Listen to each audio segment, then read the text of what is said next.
Là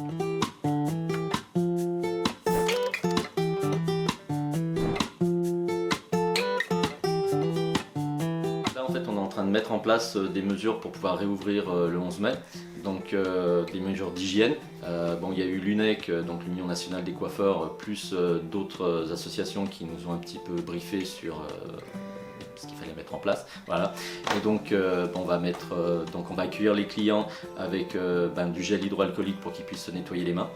Ensuite, si les clients qui n'auront pas de masque, on va pouvoir leur fournir un masque. Pour rester dans ces mesures d'hygiène, on va utiliser des peignoirs jetables, des serviettes jetables. Nous, on se désinfectera les mains bien sûr forcément. On a aussi des lingettes et des désinfectants pour nettoyer les tablettes et les fauteuils après chaque client.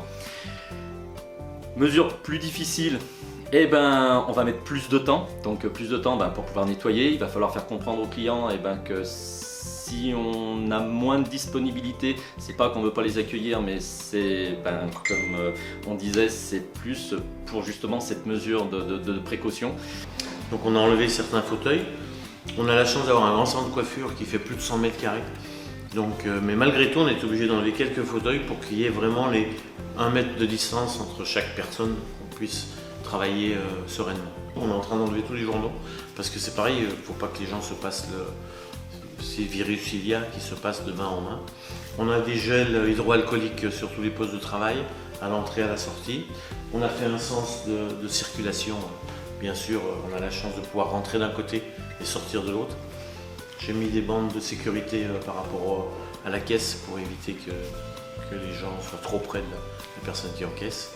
Voilà, toutes les mesures sont respectées. La chance dans la coiffure, c'est qu'on a toute la journée les mains dans l'eau, donc on se lave les mains sans arrêt. Donc, en plus avec le gel, nous on désinfecte toujours nos outils. On a des sprays désinfectants pour les outils, pour notre matériel. Donc ça on le fait toujours. On le fera un peu plus que d'habitude pour éviter. En ce qui concerne les serviettes, vous verrez, on a un lot de serviettes jetables. Donc on mettra une serviette par client, on la jette. Et ensuite, en ce qui concerne les peignoirs, une fois qu'ils sont lavés à 60 degrés, passés dans le sèche-linge, on a une vingtaine de peignoirs, donc on a largement de quoi faire la rotation. En termes de réservation, je sais pas où est le rendez-vous, on est blindé là, les 15 jours qui arrivent. C'est pratiquement complet, il reste peut-être encore 1 ou 2 places. Mais après on décale, il y a des gens qui ont envie, qui ont besoin de venir très vite parce qu'ils ont un contact avec des clients, ils ont qu'un avec du monde et là ils veulent avoir des têtes un peu correctes. Vous voyez, regarde même le coiffeur, il a la tête un peu.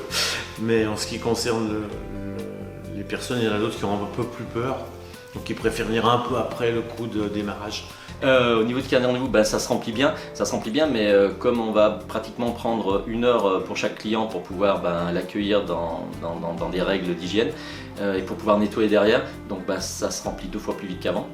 Donc voilà, comme on disait, maintenant il va falloir faire comprendre aux clients pourquoi on ne peut pas plus serrer nos rendez-vous. On a été confinés pendant pratiquement 2 mois. Donc aujourd'hui, je pense que les gens ont besoin de sortir, ils ont besoin que ce soit d'aller acheter des fringues, que ce soit d'aller ressortir. Ouais, ça va être compliqué parce que pour beaucoup de gens, justement, on peut réouvrir. Donc si on rouvre, c'est que la maladie a disparu, alors que vraisemblablement non, il y a encore pas mal de cas. Donc c'est plus une mesure de protection pour eux, pour leur famille. C'est pour ça qu'il faut nettoyer de chaque client, qu'il faut prendre ces mesures. Et si tout le monde le fait, ça sera entendu par tout le monde. Si tout le monde ne le fait pas, personne ne va comprendre pourquoi certains le font, pourquoi certains ne le font pas. Et c'est pour aussi redonner la confiance aux clients qu'ils puissent ressortir et en se disant, je suis en pleine sécurité et je ne ramènerai pas quelque chose à la maison. Si, vous pouvez ramener des fleurs à madame. Ça fait toujours plaisir.